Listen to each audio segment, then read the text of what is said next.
Good morning, Packers fans. Aaron Nagler here with your Packers Daily Chat, coming to you live on the Cheesehead TV social channels. It's Wednesday. We heard from the new and promoted assistant coaches yesterday.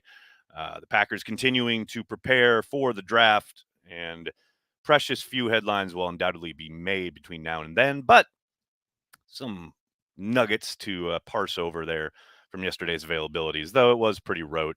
It's interesting to watch when guys have to get up in front of the media for the first time, or guys who have to do it in very rare instances. I always kind of, I definitely take note of who's good in front of the room and who's not.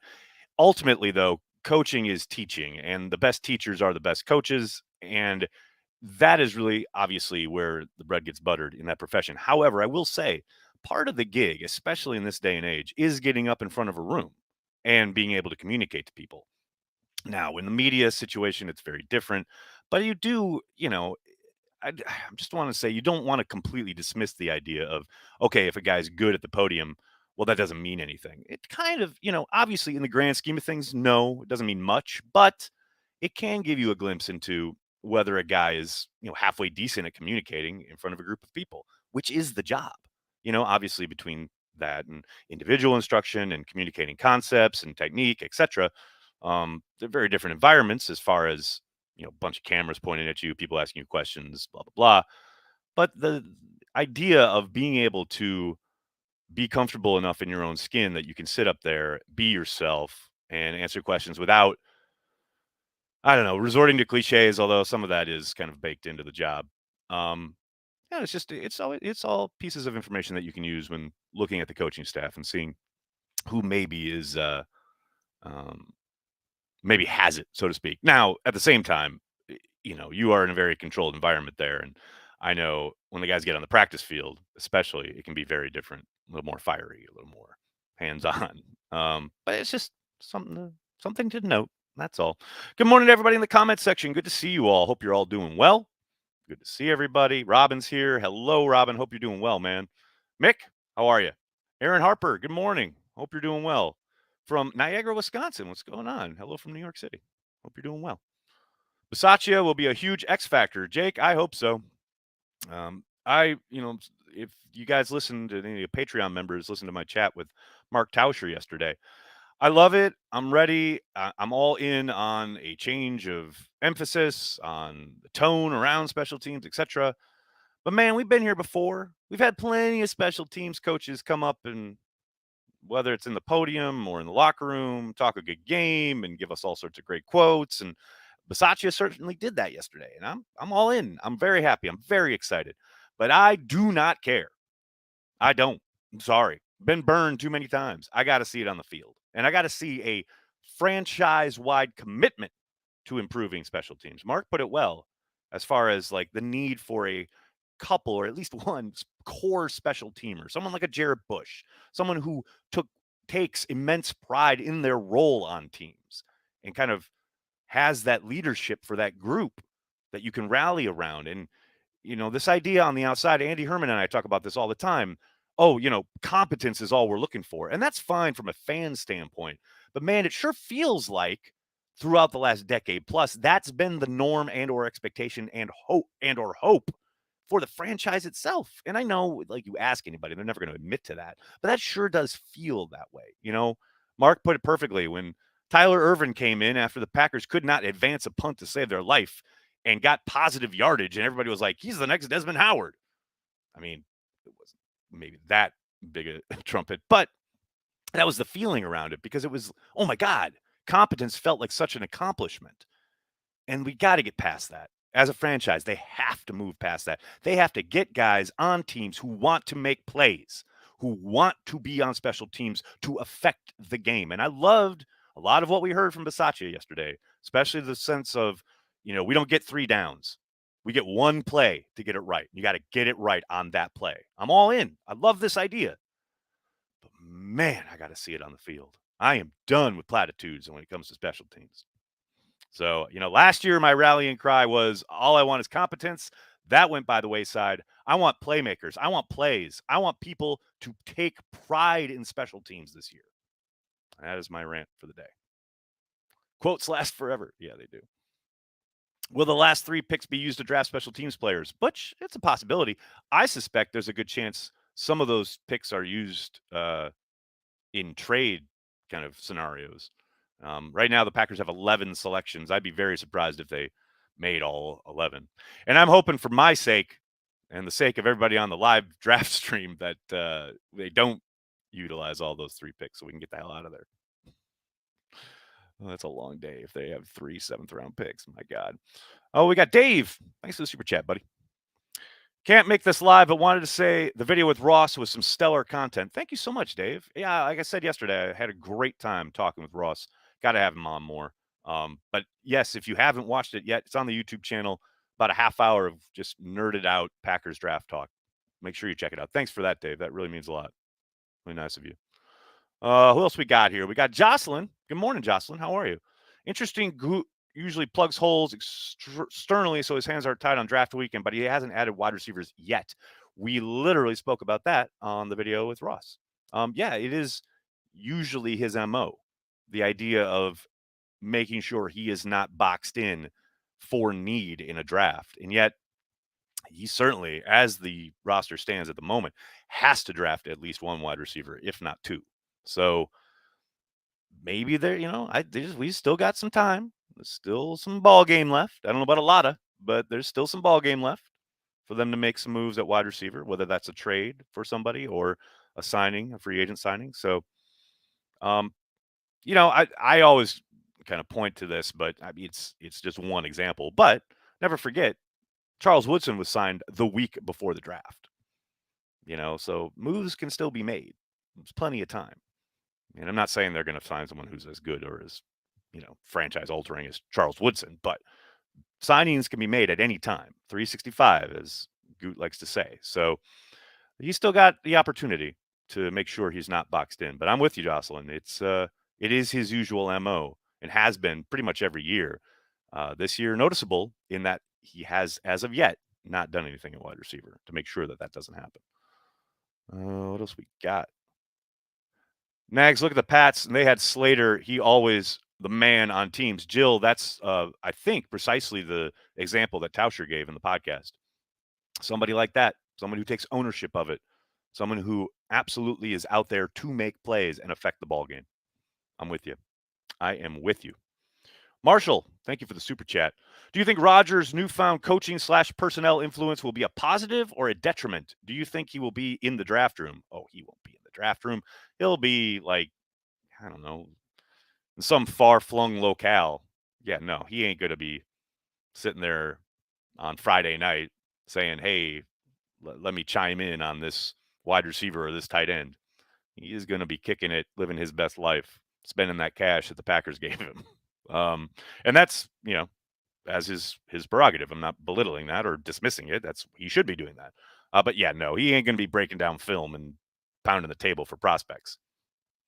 He certainly does have more of a say now, and he's in the conversation as he, said he wanted to be last summer. But he's not going to be down in the dirt and the nitty gritty of constructing the roster. Now that said, it was great to hear Tom Clements yesterday come out and point blank say, well, yeah, Aaron called me and that's why I came back. I mean, there's no doubt that getting Clements back is all about Aaron Rodgers. And I love that Clements said, it's the Green Bay Packers and I'm here with Aaron to hopefully win a championship. No two ways about it, man. That is the goal. Michael, thank you for the super chat. Random question. Why couldn't Holmgren stay longer? I was very young at the time. Didn't understand it. I always assumed he wanted to be his own GM, but didn't Sherman end up having both GM and head coach role? Yeah, Michael, it was just really bad timing. At the time, and Holmgren has spoken on this, at the time, it appeared to be, and everyone assumed that Ron Wolf was going to stay in the job for a much longer time. And Mike, kind of towards the end of his Green Bay tenure, he was definitely feeling the pull to get back to the West Coast, which is, where his roots are. And then the Seattle job came up and they offered obviously a little bit more personnel control. And he made the jump, A, to get back closer to home, but B, because he would be able to have a say in personnel. Now, a couple years later, obviously, Wolf retired. after he hired Mike Sherman, and again, everybody kind of assumed that Wolf was going to stick around for quite a while longer, but then, and I think it did just kind of hit Ron. I don't think he had planned it. I don't think he had been like trying to thumb his nose at Holmgren or anything, but it got to a point, and Wolf has talked about this publicly, where the league was changing, free agency was really changing the landscape of the league, and the contracts that were being handed out, very much in Wolf's eyes, and I think this still permeates in Green Bay to this day from all these guys who trained under Ron and through his kind of program there on personnel. The contracts being handed out in free agency really bothered him as far as teams really overpaying for maybe not mediocre talent, but certainly not blue chip talent, but they were getting high end contracts. And it became a point where he just didn't enjoy it anymore. A lot of the kind of plan B free agency went away. All the kind of tools that he had utilized to build, some a almost dynasty in Green Bay, it was all very different. So it kind of hit him one day that, I don't think I want to do this anymore. And he informed Bob Harlan that he wanted to step away. And, they wanted continuity, so they gave the job to Sherman. They never should have done that because I've talked about it here a lot. Mike Sherman was a good coach. Was a good football coach. He had no business being a general manager, and I think he would admit that today. But yeah, it was just a case of really, just bad timing, bad luck. Because I do think if Ron had told Mike, you know what, I am thinking about hanging him up soon. You should, if you're thinking about wanting to get out, you should probably, stick around. Now, all of this said, there's no evidence whatsoever that Holmgren would have been any better than Sherman in that role.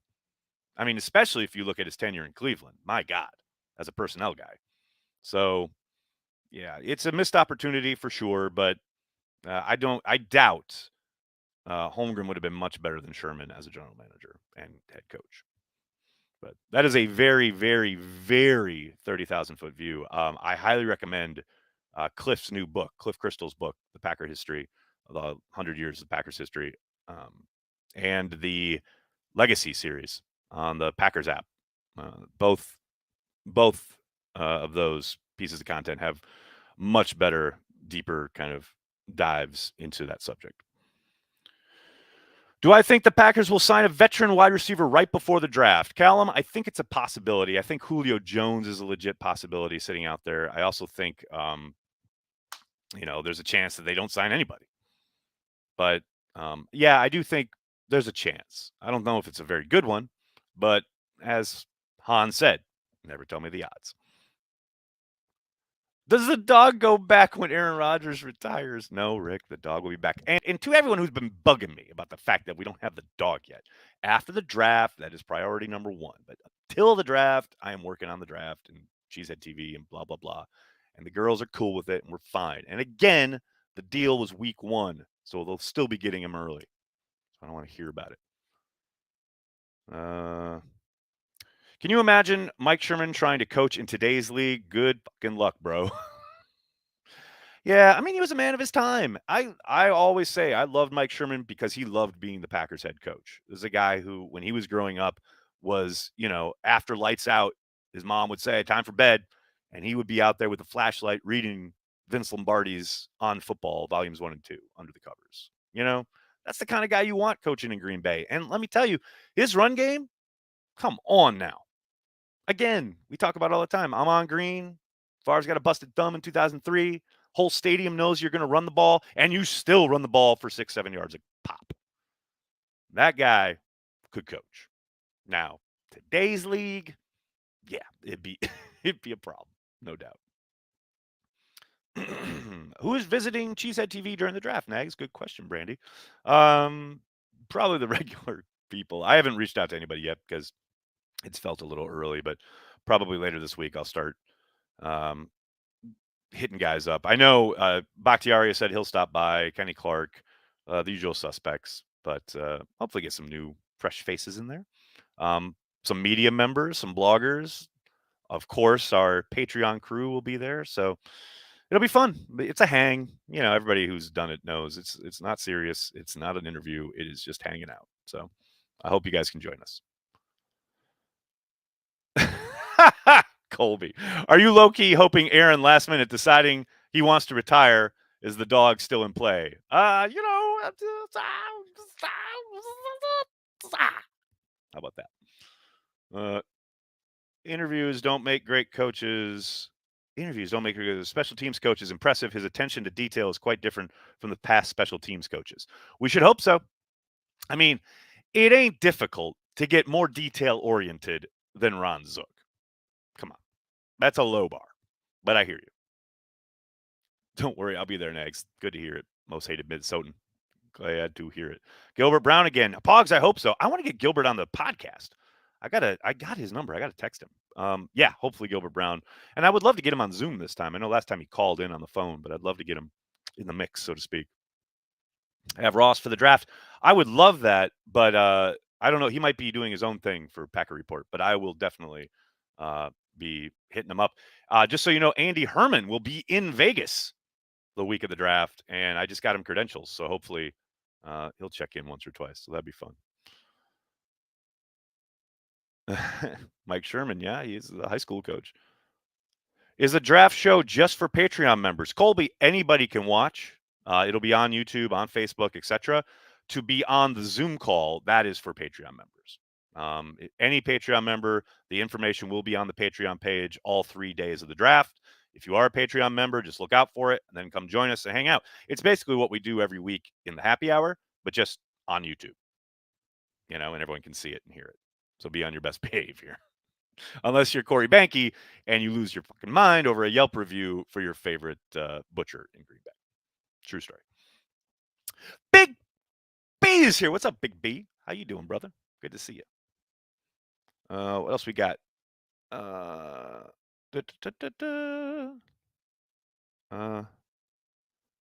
What else do you think? I got that. What else we got? All right, I think we're good.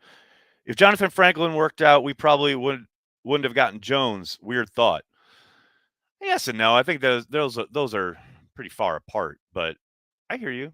I mean, when they were that draft, when they got Williams and Jones, etc., they were definitely trying to shore up and build up that running back group. But yeah, there's a possibility, I suppose. Man, I like Jonathan Franklin. We did a video with him at Bleacher Report. Remember, he said he wanted to be mayor of Green Bay. He's a good guy. Really liked him. It was a real unfortunate it didn't work out. Jamal Williams is the GOAT. The GOAT! Big B is here. What's up, Big B? Let's see. Got that one. Drunk time. Jeffrey. I don't know what you're talking about. Are you insinuating that we imbibe in certain beverages during the draft? Sir, I take that as an affront to basic common sense. Where can I get these framed coordinates behind you? Literally, Trent, my daughter made this for me. Madeline, my oldest, because Corey obviously, has this baller shot where he has Lambeau Field behind him. So she made this for me and said, now you have Lambeau Field behind you in your shot. So I don't know. I think she just went to the internet and printed it out and framed it. So, but yeah, it's a great gift. My girls are so thoughtful. And I repay them with bets about Aaron Rodgers coming back for a dog. God help us all. All right, everybody, I'm going to have to get going. I can't thank you enough for hanging out, talking Packers each and every day, Monday through Friday, right here on the Cheesehead TV social channels. Please do me a monster favor. Hit like on the video and subscribe to the channel. Some of you, I know, are coming here every day, but you're not subscribed. Subscribe to the channel. Hit subscribe. It takes 3 seconds, and then you can ignore me for the rest of your life. Just hit subscribe. Please. And then tell your friends and tell your family, Cheesehead TV, we are devoted to Green Bay Packers fans worldwide. Thanks a lot, everybody. Have a great day. Go Pack Go.